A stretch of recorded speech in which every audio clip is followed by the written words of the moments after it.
Bonjour à toutes, bonjour à tous, bienvenue sur My 3x3 Experience, la première chaîne YouTube et page Facebook qui ne parle que du basket 3-3.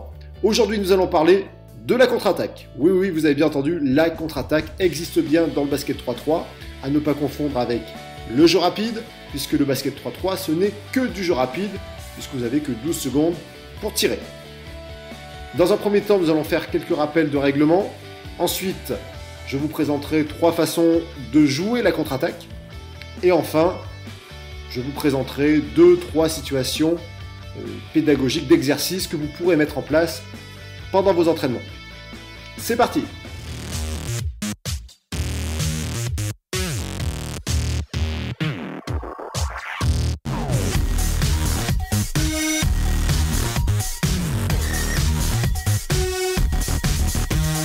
Juste avant de commencer, vous pouvez liker, partager, commenter sur YouTube ou sur Facebook. Rappel réglementaire. Première chose importante, vous avez 12 secondes pour tirer. Du moment où vous récupérez la balle, vous avez de nouveau 12 secondes pour réattaquer. Deuxième point important, c'est ressortir la balle derrière la ligne des 6,75 avant de réattaquer. Donc la ligne à 2 points. Attention, point important, quand vous contrôlez la balle, le chrono des 12 secondes repart. Donc ça veut dire que si vous avez encaissé un panier, que vous contrôlez la balle, vous avez 12 secondes pour sortir la balle derrière la ligne des 6,75 avant de pouvoir tirer. Donc vous allez perdre un petit peu de temps pour ressortir la balle. C'est pour ça que vous devez essayer de jouer le plus rapidement possible, de pouvoir ressortir la balle le plus vite possible, de transiter le plus vite possible pour pouvoir avoir un maximum de temps pour tirer. Alors, première façon de jouer la contre-attaque, c'est, on va prendre la situation où je récupère un rebond def ou une interception, peu importe, à l'intérieur de la ligne à 2 points. Je vais ressortir la balle le plus vite possible par la passe à un coéquipier qui se trouve derrière cette ligne des 6,75 pour le shoot à 2 points direct. Souvent, vous allez trouver cette situation, si vous regardez un petit peu des matchs, la passe va être plutôt faite dans les corners. Elle va être faite dans les corners parce que tout simplement, les angles de passe, les fenêtres de passe sont souvent ouvertes dans les corners. Donc, c'est beaucoup plus simple de passer dans ces endroits-là. Donc, c'est tout simplement rebond, passe, shoot. Deuxième situation sur la contre-attaque dans le basket 3-3, c'est le retour de passe. Je m'explique, on est dans une situation où je prends un rebond def ou une interception toujours à l'intérieur des 6,75.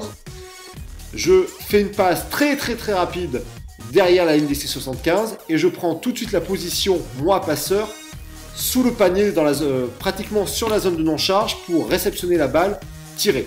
On est pratiquement sur une passe volleyée. Je fais la passe à mon coéquipier derrière la ligne à 2 points qui me la rend pratiquement en volleyée pour que je me retourne et je tire. Et enfin, la troisième façon de jouer la contre-attaque, c'est quand on récupère la balle derrière la ligne des 6,75. Donc là, on n'a pas besoin de ressortir la balle. Donc on va essayer de trouver un shoot dans les 2 secondes avec un coéquipier qui va plutôt plonger au panier. Donc je suis en défense, je récupère la balle alors que j'ai déjà mes appuis qui se trouvent derrière cette ligne à 6,75.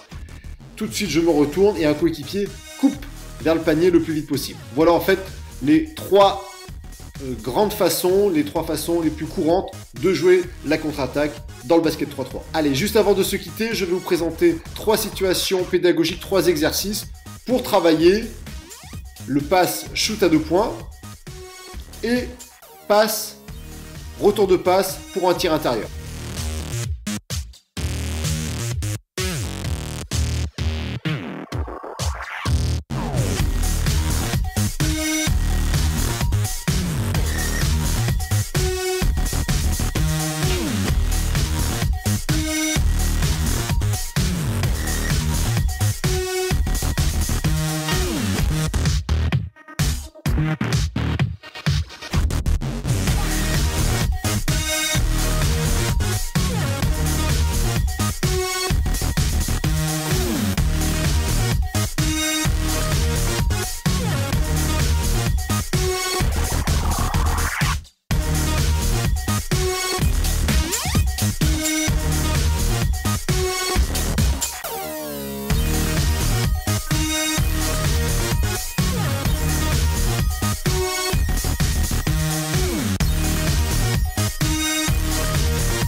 j'espère que cette vidéo vous a plu. Pensez à liker, surtout à partager pour en faire profiter à tout le monde. Et surtout, n'oubliez pas de vivre votre expérience 3-3.